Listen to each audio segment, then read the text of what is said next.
Materi yang ingin saya sampaikan adalah materi yang sangat sederhana tentang keistimewaan dan kemuliaan Nabi kita yang mulia alaihi salatu wassalam dibandingkan seluruh makhluk yang Allah ciptakan, termasuk juga malaikat. Di dalam Al-Quranul Karim, Allah Subhanahu wa taala memuji Nabi sallallahu alaihi wasallam dengan pujian yang belum pernah diberikan kepada seluruh para nabi dan rasul. Allah mengatakan, wa innaka la'ala khuluqin azim. Hai Muhammad, sesungguhnya engkau berada di atas akhlak yang paling tinggi. Pujian ini tidak diberikan kepada seluruh para nabi dan rasul, tapi pujian ini diberikan kepada Rasul kita yang mulia alaihi salatu wassalam karena ketinggian dan kemuliaan beliau dibandingkan seluruh makhluk yang ada. Saya akan contohkan beberapa keistimewaan beliau. Kita tidak hendak membandingkan para nabi, wallahi tidak. Karena Nabi SAW yang mengatakan, la tufaddiluni ala Yunus ibn Matta. Jangan kau utamakan aku dengan Yunus ibn Matta. Nabi Yunus punya keutamaan sendiri, saya juga punya keutamaan sendiri. Karena Allah Subhanahu wa taala berfirman, la nufarriqu baina ahadin mir rusuli. Kita tidak boleh membanding-bandingkan ataupun membeda-bedakan para rasul.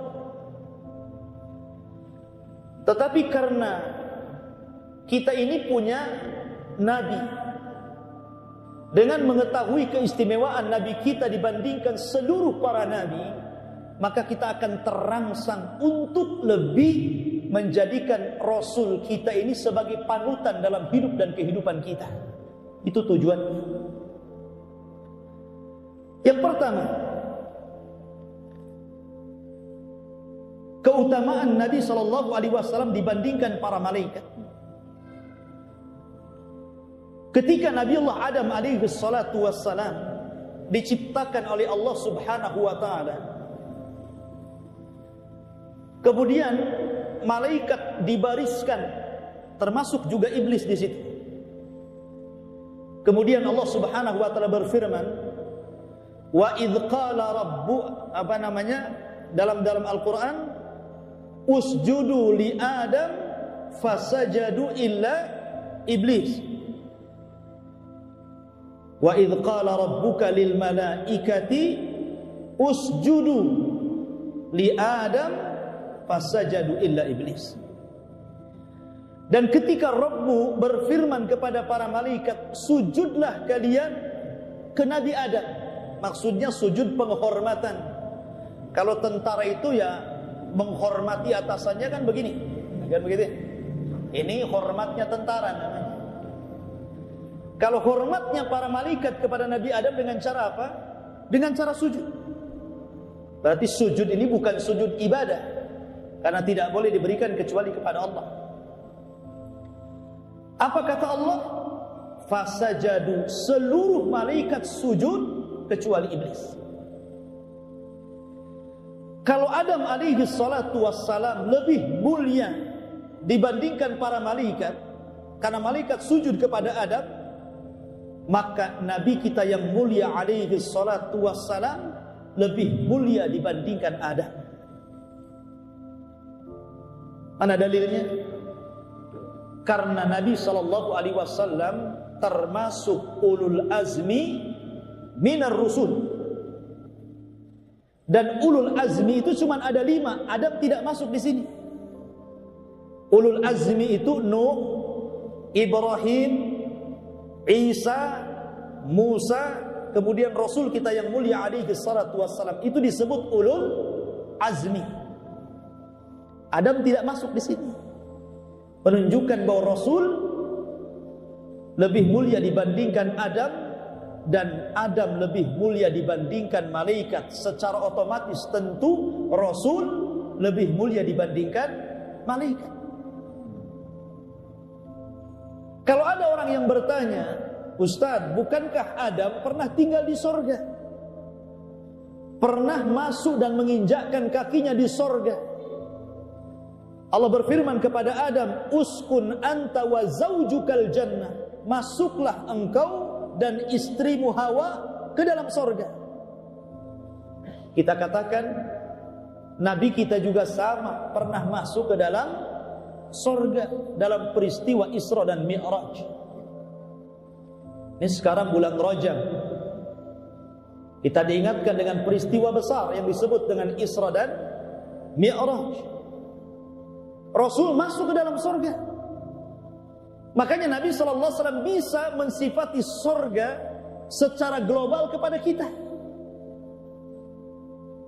Karena Nabi SAW pernah diperlihatkan dan masuk ke dalam sorga.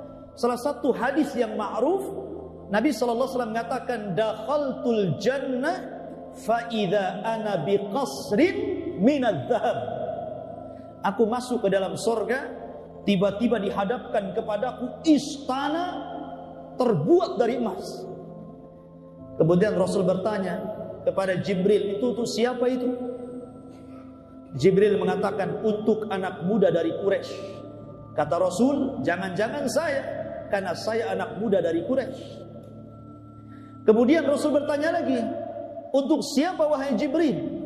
Ternyata Jibril mengatakan, untuk Umar ibnil Khattab. Orang yang belum masuk surga, istananya sudah dibuatkan. Luar biasa Umar itu. Jadi kalau Adam pernah tinggal di surga, Rasul pun pernah menginjak surga. Tetapi Adam alaihi salatu wassalam diusir dari surga dan tidak akan masuk ke dalam surga kecuali karena syafaat Rasul. Seluruh para nabi dan rasul, walaupun sudah diponis masuk surga, mereka nggak bisa masuk surga kecuali syafaat khusus yang Allah berikan kepada Rasul. Ketika seluruh manusia berjubel di pintu-pintu surga, sayati alaikum zaman kadidum minaz zihab. Kata Rasul, akan datang zamannya seluruh manusia berdesak-desakan di pintu surga. Tidak ada yang bisa masuk surga. Kenapa? Pintunya tertutup.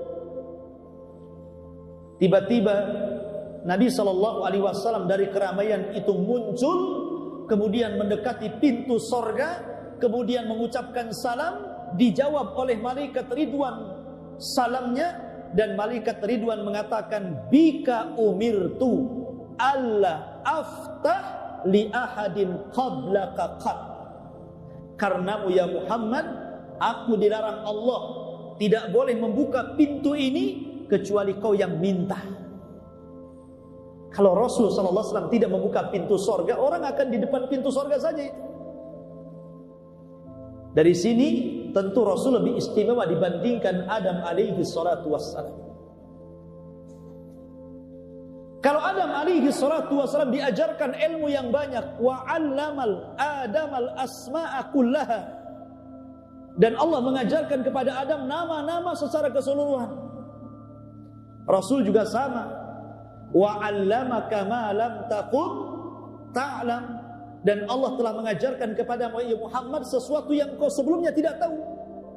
Perbedaannya, kalau Adam diajarkan ilmu kemudian lupa sebagiannya, tapi Rasul tidak pernah lupa apa yang diajarkan Allah. Sanuqri'uka fala tansa. Allah mengatakan, sanuqri'uka fala tansa. Kami akan bacakan kepadamu ya Muhammad dan kau tidak akan pernah lupa. Di sini menunjukkan apa? Istimewa Rasul. Baik. Kemudian setelah Adam ada nabi namanya Idris. Nabi Idris alaihi salatu wassalam adalah nabi setelah Adam, sebelum Nuh. Salah satu keistimewaan Nabi Idris apa? Diangkat oleh Allah ke langit. Wa rafa'nahu makanan 'aliyya. Allah katakan, dan kami angkat Idris ke tempat yang paling tinggi. Maksudnya paling tinggi di sini adalah as-sama'ur rabi'ah, langit keempat. Karena ada ceritanya begini.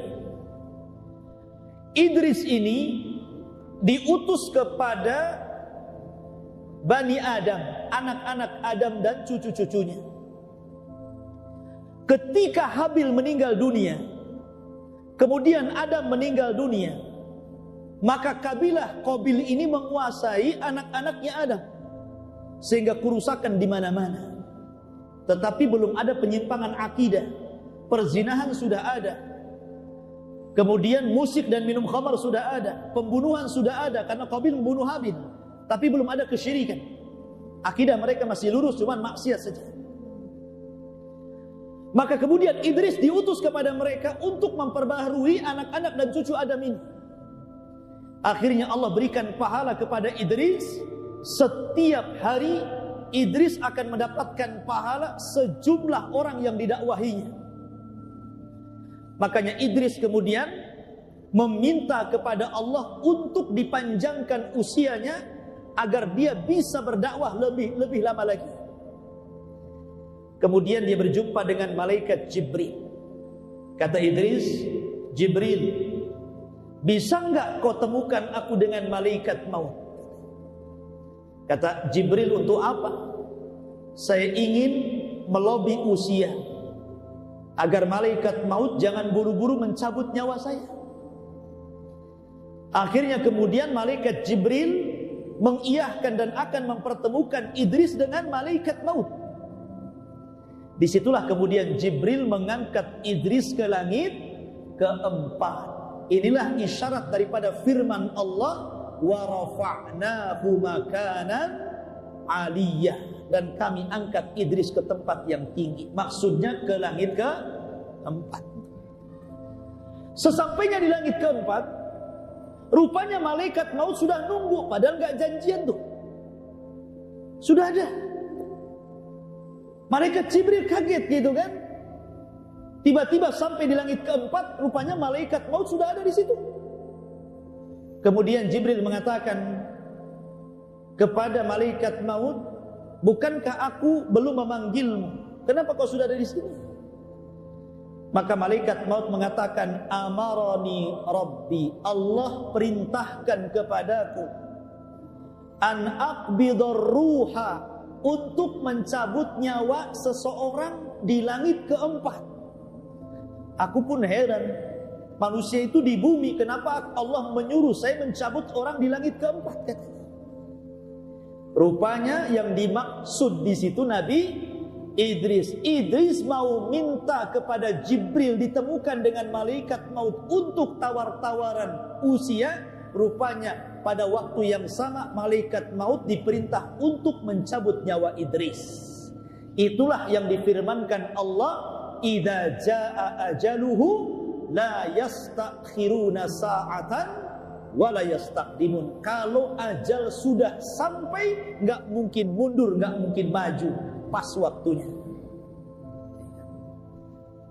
Oke, kita katakan Idris ke langit keempat. Rasul lebih hebat lagi. Dia bukan ke langit keempat, tapi dia ke langit ketujuh. Bukan hanya ke langit ketujuh, tapi dia sampai ke Sidratul Muntaha. Tinggi mana langit keempat dengan Sidratul Muntaha? Tinggi Sidratul Muntaha lah kan begitu. Dia di langit, di atas langit ketujuh, di bawahnya sorga. Dan disitulah Allah Subhanahu Wa Taala berjumpa dengan Rasul.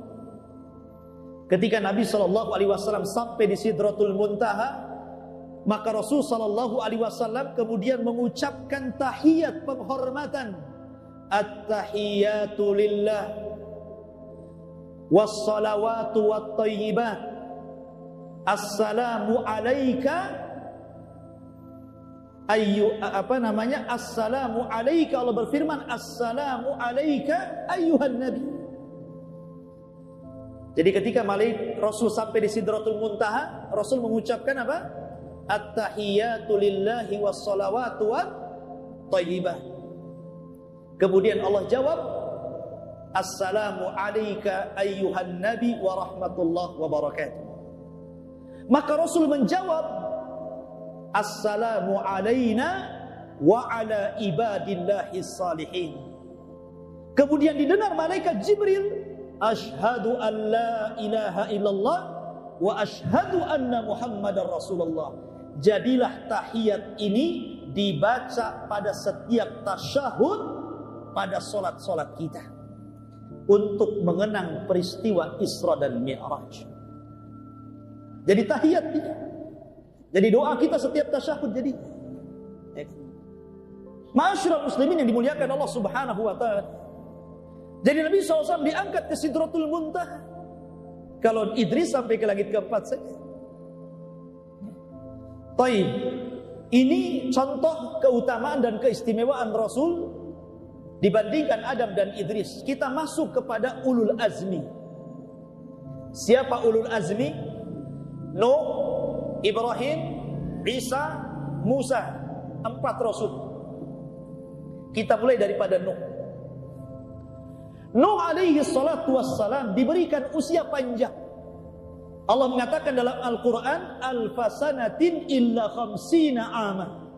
Usia Nuh itu 1000 tahun dikurangi 50 tahun.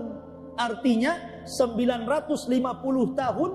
Ini usia dakwahnya Pak Bu. Bukan usia umurnya. Ini usia dakwahnya.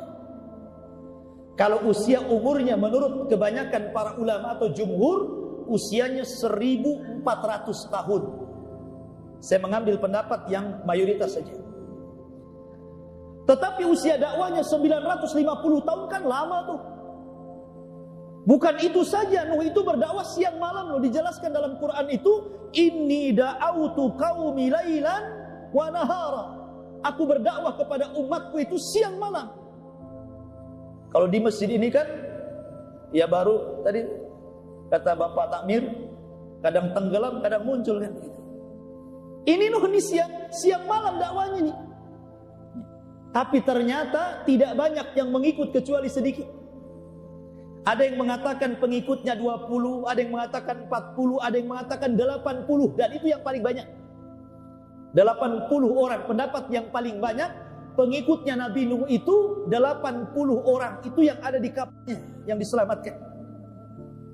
Ada yang mengatakan setiap 20 tahun sekali baru dapat satu pengikut. Tapi lihat Rasul. Rasul itu diberikan usia 63 tahun.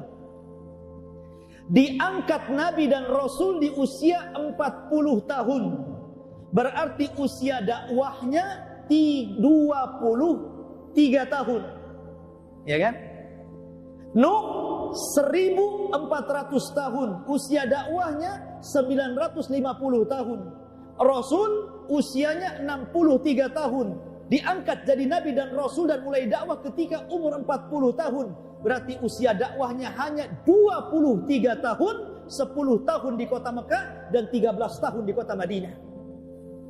Tapi lihat hasilnya. Idza jaa nasrullahi wal fath wa ra'aitan nas yadkhuluna fi dinillahi afwaja. Ketika terjadi kemenangan dan Fathu Mekah, engkau lihat manusia berbondong-bondong masuk ke dalam agama Rasul yang jumlahnya ribuan. 23 tahun mengislamkan ribuan orang. 950 tahun hanya dapat 80 orang. Hebat mana? Hebat yang 23 tahun lah ya. Ini kalau Rasul dikasih 950 tahun kan gitu kan. Satu dunia masuk Islam kan begitu. Tetapi kita tidak hendak mengatakan bahwa dibeda-bedakan. Bukan keberhasilan seorang Nabi itu banyaknya pengikut. Bukan juga keberhasilan Nabi itu sedikit pengikut. Bukan. Karena Rasul melihat pada hari kiamat itu ada Nabi yang pengikutnya 1-2. Ada Nabi yang tidak punya pengikut sama sekali. Ada Nabi yang banyak pengikutnya seperti Musa dan dirinya. Itu bukan barometer. Yang ingin saya katakan bahwa karena Rasul dan umatnya diberikan keberkahan umur, diberikan keberkahan waktu. Walaupun usia Rasul hanya di 63 tahun meninggal dan umatnya dibatasi hanya 60 sampai 70 tahun saja, tapi usia yang pendek ini berkah bisa menjangkau usia umat Nuh alaihi salatu wassalam. Mana dalilnya? Inna anzalnahu fi lailatul qadr. Wa ma adraka ma lailatul qadr? Lailatul qadri khairun min alfi syahri.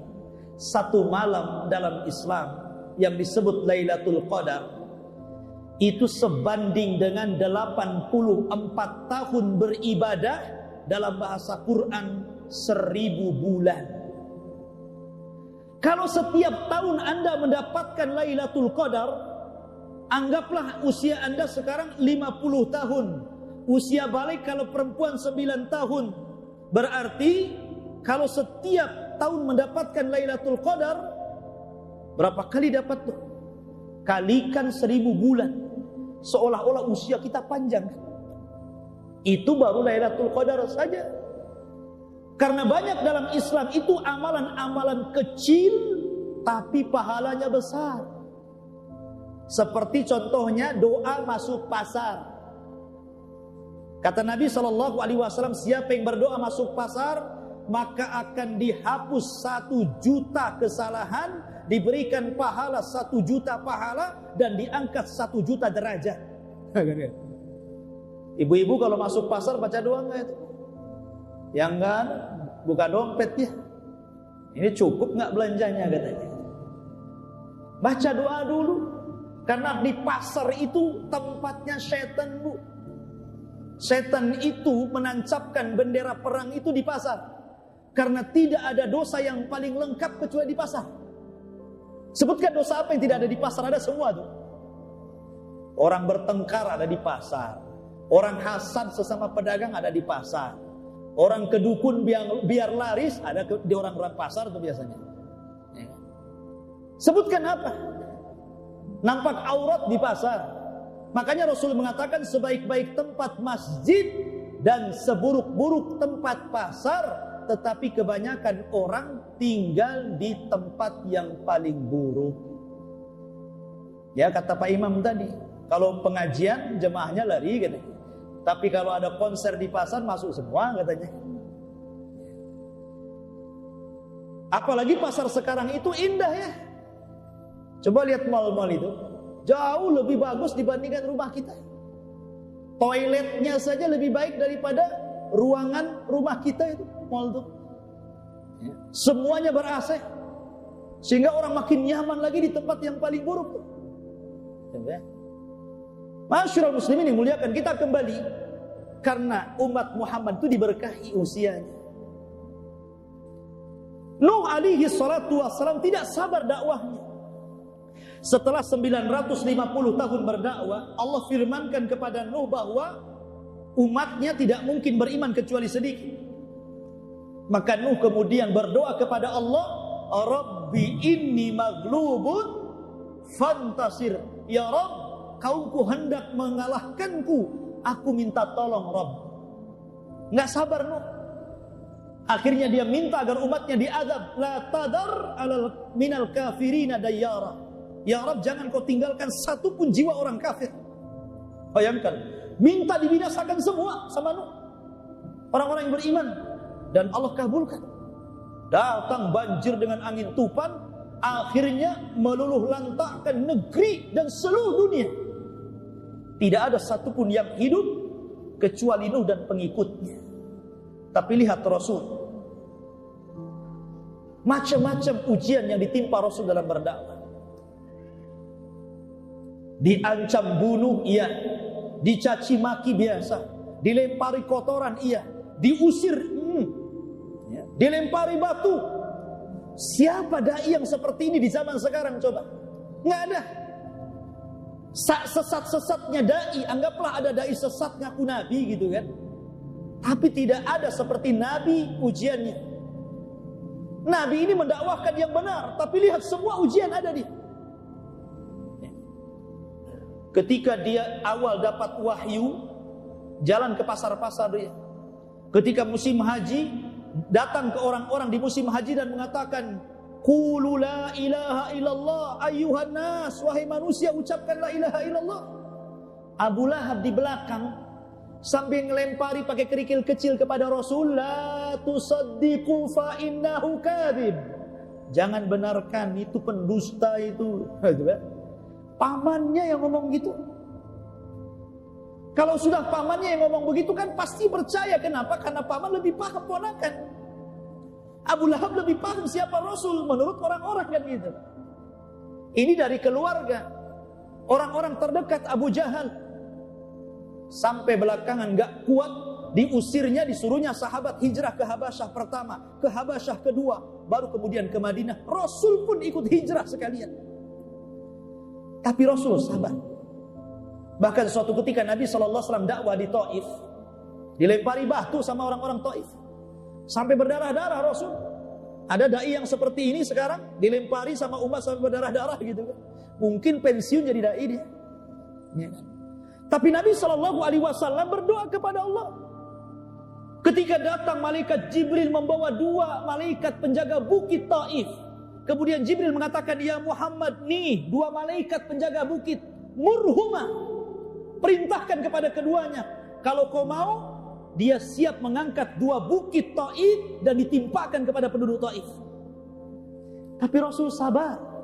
Rasul hanya mengatakan, Allahumma hdi bi qaumin fa innahum la ya'lamun. Ya Rabb, jangan kau hancurkan mereka, berikan saja hidayah kepada mereka, karena mereka itu kaum yang tidak tahu.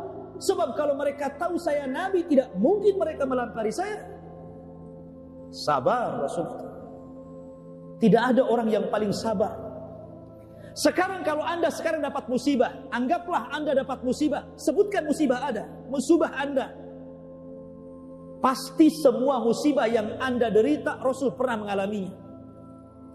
Anda kehilangan orang tua, Rasul pun kehilangan orang tua. Wa wajadaka yatiman fa'awa. Rasul yatim.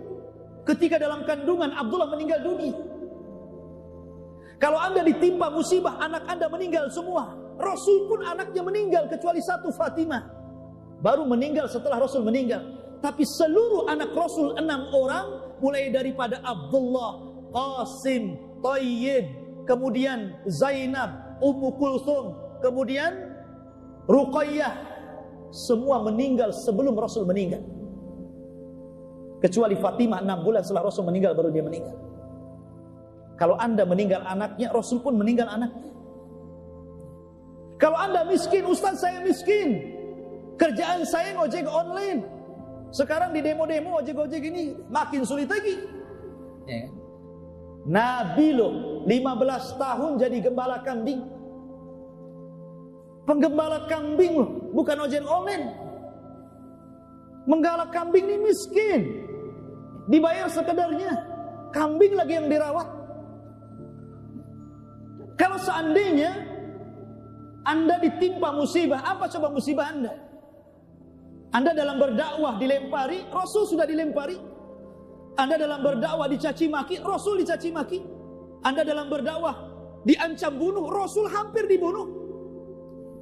Bahkan Rasul pun terusir dari kota Mekah dan menuju Madinah. Jadi nggak ada musibah yang kita alami melainkan Rasul itu pernah mengalaminya. Makanya Rasul mengatakan asyaddal bala indallahil anbiya. Yang paling dahsyat bala artinya ujian itu para nabi. Jadi kalau kita melihat nabi itu tenang jadinya. Anak kita meninggal, nabi juga meninggal kok anaknya. Orang tua meninggal, nabi juga meninggal orang tuanya. Kita miskin, nabi juga pernah miskin, kan gitu kan? Jadi tenang hidup kita ini. Kita ini punya nabi ngasih contoh semuanya. Masyaallah muslimin yang dimuliakan Allah Subhanahu wa taala. Itulah kesabaran Rasul dibandingkan. Kemudian ulul azmi yang kedua Ibrahim. Ibrahim itu disebut Abu Rahim, 2 kalimat. Dia bukan bahasa Arab, bahasa Ibrani. Ibrahim itu bahasa Ajam dalam bahasa Arab. Abu Rahim maknanya orang yang paling menghormati tamu. Ibrahim itu orang yang pertama kali mencontohkan bagaimana memuliakan tamu. Ketika malaikat Jibril, malaikat Mikail dan malaikat maut menjelma sebagai anak-anak muda tampan. Dan itu disebutkan dalam Quran. Kemudian bertamu kepada Ibrahim. Ibrahim gak kenal tuh kalau itu malaikat. Bertamu ke rumahnya. Ibrahim ini tidak melihat siapa tamunya. Yang jelas ada orang datang, mengetuk pintunya, pasti dipersilahkan langsung ke belakang rumah, disembelihkan kambing dan dihidangkan. Itulah Ibrahim, tanpa melihat-lihat tamunya. Ketika mulai dia hidangkan makanan kambing itu, rupanya 3 orang ini nyentuh saja enggak. Malah setiap dikasih makan melotot sama dia. Setiap dikasih minum malah melotot sama dia. Takutlah Ibrahim ini tamu macam mana ini? Kasih makan tak mau, dikasih minum malah melotot gitu. Ibrahim mulai ketakutan itu. Apalagi dia sudah tua Ibrahim ketika itu. Tapi kemudian Allah menghabarkan bahwa 3 orang itu jelmaan Jibril, Mikail dan malaikat maut. Allah berikan 2 tugas. 1, menghabarkan kepada Ibrahim bahwa Sarah akan punya anak Ishak dan akan punya cucu Yakub. Kemudian yang kedua, dia diutus oleh Allah untuk datang ke Sodom, menghancurkan negeri Lut, yang notabene Lut itu keponakan Ibrahim. Tapi syahidnya di sini Ibrahim apa? Memuliakan tamu. Jadi kalau ada tamu itu Ibrahim langsung kasih makan begitu. Ini kan kita mah tidak ya lihat-lihat kan. Kalau ada tamu gedor-gedor itu biasanya tengok di gorden dulu tuh. Bawa map enggak tamunya ini? Kalau bawa map pura-pura enggak ada. Ya kan? Kalau orang yang biasa datang, alah, dia lagi katanya. Kalau tengok debt collector lari dari belakangnya. Ya. Jadi kita ini lihat-lihat, Ibrahim tidak lihat-lihat. Silakan kasih makan. Harusnya seperti itu kita kalau ada tamu itu. Silakan makan, tunggu sebentar, cari warung Padang, kasih makan. Ya. Tidak rugi, ngasih makan tamu itu tidak rugi. Karena Rasul mengatakan mana qasa min mali shadaqah, tidak berkurang harta yang disedekahkan itu. Ya. Begitu. Tapi Nabi SAW juga sama. Kalau ada tamu, Rasul itu memuliakan sekali. Bahkan dia berusaha untuk mencari-carikan untuk tamu tadi. Contoh nih, ada tamu di zaman Rasul. Ketika itu Nabi SAW berusaha cari makan. Datang ke rumah Aisyah tidak ada, ke Zainab tidak ada, ke Ummu Kulthum tidak ada. Ke Ummu Sulaim tidak ada. Kemudian kepada Zainab tidak ada. Dikelilingi istri-istrinya. Rupanya Allah takdirkan semua istrinya tidak ada makanan. Masya Allah. Punya 11 istri, nggak ada makanan semuanya. Tapi Rasul itu orang yang paling paham dengan istrinya. Suatu ketika Rasul itu masuk ke dalam rumah, ditengok-tengoknya panci ini ternyata tidak ada makanan. Aisyah lewat. Ya. Kemudian sebelum Aisyah ngomong sama Rasul, Rasul sudah ngomong dulu. Oh enggak, saya lagi puasa wahai Aisyah. Ada enggak suami kayak gini? Sebelum istrinya nanya tuh. Mungkin kalau bahasa kitanya ibu-ibu, bang, saya enggak masak. Enggak nunggu ngomong begitu itu. Rasul ngomong duluan. Enggak Aisyah, saya lagi puasa katanya. Disinilah syariat puasa sunnah berbeda dengan puasa wajib. Puasa sunnah itu boleh niat mendadak, kalau puasa wajib harus di malam hari. Kalau suami kayak gini tuh damai istri ya. Ya Bu ya. Ini enggak ada makanan, udah tutup panci malah digemreng-gemreng kan. Mana makanan katanya kan. Ya Allah ya. Jadi Rasul tengok makanan enggak ada. Akhirnya kemudian Rasul bingung tuh. Gimana nih menghormati tamu ini? Terpaksa Rasul mengumpulkan sebagian kecil para sahabat Ansor yang kira-kira bisa menjamu. Kemudian ditawarkan, siapa yang mau menjamu tamu? Rupanya ada orang Ansor gak pikir panjang, langsung mengatakan, saya wahai Rasul. Rasul senang, ya sudah malam ini makan di rumah kamu. Gak mikir dia di rumahnya ada makan, gak ada makan. Akhirnya dia pulang, tanya sama istrinya, Bu, saya sudah menjamin tamunya Rasul, saya nggak enak kalau nggak dikasih makan. Kira-kira ada makanan enggak? Kata istrinya, ada cuma 1 piring. Tapi kalau ini diserahkan ke tamu, saya nggak makan, kamu nggak makan, anak-anak nggak makan. Coba, kalau ini terjadi dengan kita, mungkin kita tolak tuh tamu itu. Besok malam aja lagi giliran saya katanya. Tapi ini enggak. Dia mengatakan kepada istrinya, "Bu, tolong mulai dari saat ini ajak main-main anak-anak sampai dia capek. Lupakan dia dari makan sampai dia capek dan tertidur lelap," katanya. Dia disiasati supaya anaknya nggak ikut makan, disuruh main-main lama-lama sampai capek kemudian tidur kan gitu. Kemudian kata suaminya, "Nanti kalau tamu datang kok pura-pura benerin lampu, matikan saja. Kalau hidup nampak piring kita kosong, piring kamu kosong, piring tamu penuh begitu kan, gak enak dengan tamu." Ya.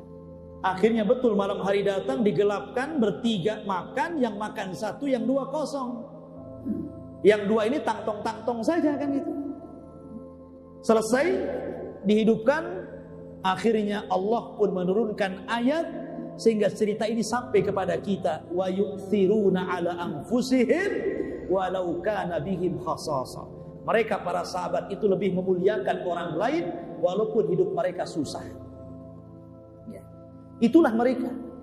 Kalau Ibrahim menghormati tamu, Rasul juga sama menghormati tamu. Kalau Ibrahim alaihi salatu wassalam diuji oleh Allah untuk menyembelih Ismail, tapi Rasul tidak disuruh menyembelih anaknya, berarti hebat Ibrahim. Ya, memang Rasul tidak disuruh menyembelih anak-anaknya seperti Ibrahim menyembelih Ismail. Tetapi ketika Allah menyuruh Ibrahim menyembelih Ismail, gak jadi. Karena digantikan kambing. Dan Ismail tidak mati, tetap hidup sampai punya keturunan, sampai menikah, dan menjadi keturunannya adalah Rasul kita yang mulia alaihi salatu wassalam. Rasul memang tidak disuruh menyembelih anaknya, tapi 6 anaknya meninggal walaupun tidak disembelih. Sebelum Rasul meninggal. Lebih pedih mana? Anak-anaknya meninggal semua. Memang gak disuruh menyembelih, tapi meninggal semua. Kecuali Fatimah. Ibrahim suruh menyembelih, diganti kambing, masih hidup anaknya. Senanglah dia. Dari sini ikhwafidin muliakan Allah subhanahu wa ta'ala. Makanya hanya ada 2 yang disebut Khalilur Rahman, kekasih Allah. Pertama Ibrahim, yang kedua Rasul kita yang mulia alaihi salatu wassalam. Tapi dari 2 ini hanya 1 yang disebut Sayyidul Anbiya wal Mursalin, pemimpinnya para nabi dan rasul. Rasul kita saja. Ini Ibrahim. Musa, ulul azmi yang ketiga, Nabi Musa. Nabi Musa disebut Kalimur Rahman, nabi yang diajak bicara langsung oleh Allah. Ketika diturunkan Taurat, dipanggillah Musa ke Bukit Saina. Kemudian Allah berdialog tanpa ada penerjemah. Kita katakan Rasul juga sama. Ketika dia naik ke Sidratul Muntaha, dia juga berdialog dengan Allah. Kemudian lahirlah kewajiban sholat. Bahkan Rasul lebih hebat lagi. Allah berdialog dengan Rasul di atas. Kalau Allah berdialog dengan Musa di bumi, ya kan? Rasul berdialog dengan Allah di Sidratul Muntaha, sementara Musa berdialog dengan Allah di bumi, di Bukit Saina, di Mesir, di Tursina. Ya kan? Tetapi walaupun demikian, tetap Kalimur Rahman disematkan kepada Nabi Musa. Kalau Musa punya tongkat bisa membelah lautan. Musa itu punya tongkat membelah lautan. Ketika dikejar-kejar Fir'aun oleh Bani Israel ini, bingung Bani Israel ini di belakang Fir'aun, di depan lautan. Tapi Musa sangat yakin kalau semenjak ketika dia bayi, dia pernah hanyut di lautan dan diselamatkan oleh Allah Azza wa Jalla. Sementara dia tidak bisa apa-apa, gerak juga tidak bisa, makan pun disuapin, minum pun diminumin, tapi Allah selamatkan. Apalagi dia sudah jadi nabi, dia sudah kuat, dia sudah jadi wahyu, mendapatkan wahyu, tentu dia yakin lagi diselamatkan. Bayinya jadi diselamatkan. Akhirnya dipukulkan tongkat, belah lautan jadi 2. Rasul tak bisa melakukan ini, katanya. Hebat Musa kalau gitu. Tunggu dulu. Ketika orang-orang jahiliyah meminta kepada Rasul, kalau ada seorang nabi, tunjukkan mukjizatnya. Kata Rasul, minta apa kalian? Saya ingin bulan terbelah jadi 2. Maka Rasul berdoa, kemudian mengisyaratkan ke bulan, bulan belah jadi 2. Yang satu tetap di porosnya, yang satunya jatuh. Semua manusia menyaksikannya. Terbelah lautan, tidak semua manusia menyaksikannya. Terbelah bulan lebih hebat dibandingkan terbelah lautan. Kenapa? Bulan lo dibelah, di atas lagi. Lautan kan di bawah. Bisa saja dikasih bendungan juga belah. Tapi bulan nggak bisa dikasih bendungan. Ya kan? Makanya Allah firmankan, iqtarabatis sa'atu wan syaqqal qamar. Ketika sudah dekat hari kiamat, terbelah bulan. Hebat mana Rasul dengan Nabi Musa? Rasul, Nabi kita, ialah Nabi kita yang lebih hebat. Ma'asyiral muslimin yang dimuliakan, kalau Musa memukul tongkatnya, kemudian dari batu keluar air. Ketika Bani Israel kemudian dibawa lari oleh Musa dari kejaran Fir'aun, akhirnya mereka kehausan, tidak ada air yang diminum. Akhirnya Allah Subhanahu wa taala memerintahkan Musa untuk memukul batu. Fanfajarat minha isnai asyarata, maka terpancarlah 12 mata air. Kenapa 12? Karena Bani Israel itu terdiri dari 12 orang, 12 kabilah. Karena putra Yakub itu 12. Yusuf, Binyamin, Lawa, kemudian Yahuda, siapa lagi saya lupa. Semuanya 12 orang. Bani Israel itu dari 12 keturunan ini. Tapi Rasul sallallahu alaihi wasallam tidak perlu pakai batu. Ketika sahabat perang kehausan enggak ada air, jarinya gini jadi keluar kayak keran di sini. Makanya kata Imam Subki, seorang ulama Syafi'i, mengatakan air berkah itu 3. Pertama telaga Kautsar di sorga, kedua air Zam-Zam, dan yang ketiga air yang keluar dari pancaran jarinya Nabi sallallahu alaihi wasallam. Ini Nabi Musa. Terakhir Nabi Isa. Nabi Isa dilindungi oleh malaikat Jibril, baik sebelum dilahirkan dalam kandungan, setelah dilahirkan, ketika dia tumbuh jadi dewasa, diangkat jadi Nabi dan Rasul, selalu dilindungi Jibril. Kita katakan Rasul bukan hanya dilindungi malaikat Jibril, bahkan seluruh malaikat turut melindungi Nabi sallallahu alaihi wasallam. Bahkan seluruh malaikat bersalawat kepada Rasul. Innallaha wa malaikatahu yusalluna ala nabi. Bahkan dalam perang Badar, jumlah tentara Rasul itu berapa? 314 orang. Jumlah orang-orang kafir 1000 lebih. Tidak banding. Di awal peperangan Rasul manusiawi, Rasul itu enggak sengaja mau perang. Dia itu membawa pasukan sedikit hanya untuk merampas harta Abi Sufyan. Karena ketika mereka diusir dari Mekah, harta mereka dirampas oleh orang kafir. Rupanya Abu Sufyan ngutus orang ke Mekah, rupanya sampai ke telinga Abu Jahal, disiapkan satu pasukan besar, jadi perang beneran. Namanya perang Badar, gitu kan? Padahal nggak ada persiapan Rasul nggak ada niat perang. Dia mau merampok hartanya Abu Sufyan saja, gara-gara Abu Sufyan sudah mengambil harta dia di Mekah. Rupanya datang pasukan besar dari Mekah, ya sudah, kadung basah mandi sekali kan begitu. Perang akhirnya, perang Badar, jumlah tidak banding 314 orang melawan 1000 orang. Ini yang dari Mekah jagoan-jagoan. Rasul ini orang-orang biasa, anak kecil ikut di situ. Akhirnya Rasul manusiawi takut. Makanya dia berdoa kepada Allah Azza wa Jalla, disebutkan dalam surah Al-Anfal, istastaghithuna rabbakum fastajaba lakum anni mumiddukum bi alfin minal malaikati murdifin. Ketika engkau beristighosah kepada Allah, Allah ijabah istighosahmu ya Muhammad. Kami turunkan malam itu 1000 malaikat. Tenang Rasul. Kata Rasul kepada Abu Bakar, absyir ya Abu Bakar, bergembiralah wahai Abu Bakar, malam ini Allah kirim 1000 malaikat.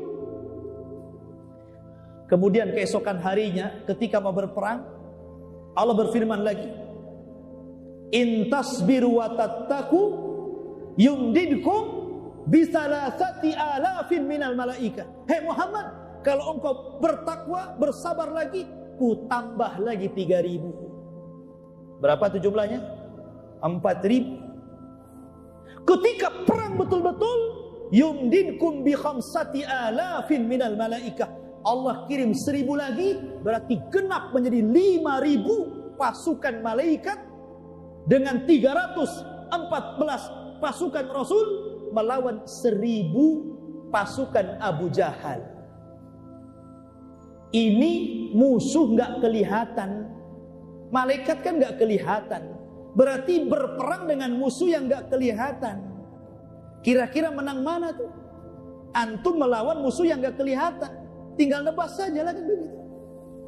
Makanya ketika Abu Sufyan menceritakan kondisi perang Badar, demi Allah di hadapan Abu Lahab tuh, aku melihat kepala-kepala pasukan kami melayang ke sana kemari, padahal orang-orang itu belum mencabut pedangnya, tapi kepalanya sudah lepas.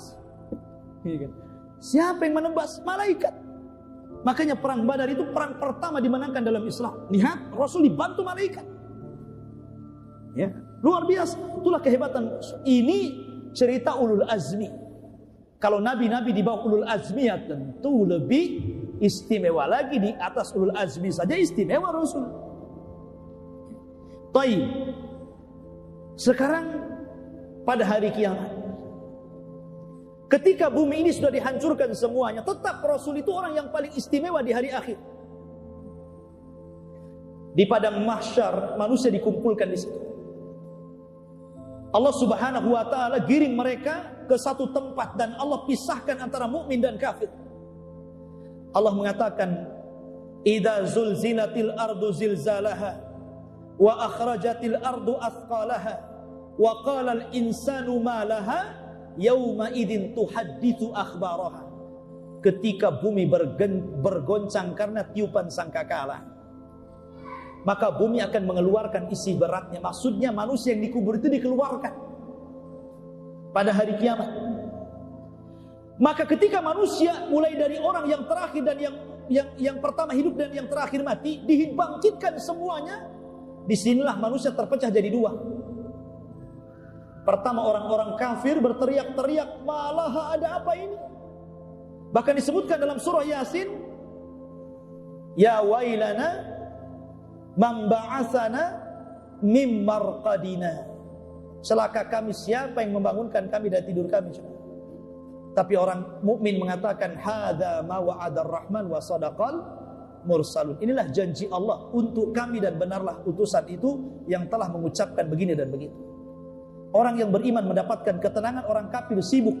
Tapi ketika itu mereka harus ada ketegasan, sehingga mereka datang kepada Nabi Adam, datang kepada Nuh, datang kepada Ibrahim, datang kepada Isa, datang kepada Musa, semua tidak sanggup memberikan syafaat. Ketika mereka datang kepada Rasul, maka Rasulullah satu-satunya pemegang syafaatul uzma pada hari kiamat. Inilah keistimewaan Rasul di dunia dan akhirat. Wallahu a'lam. Saya kira materi sampai di sini.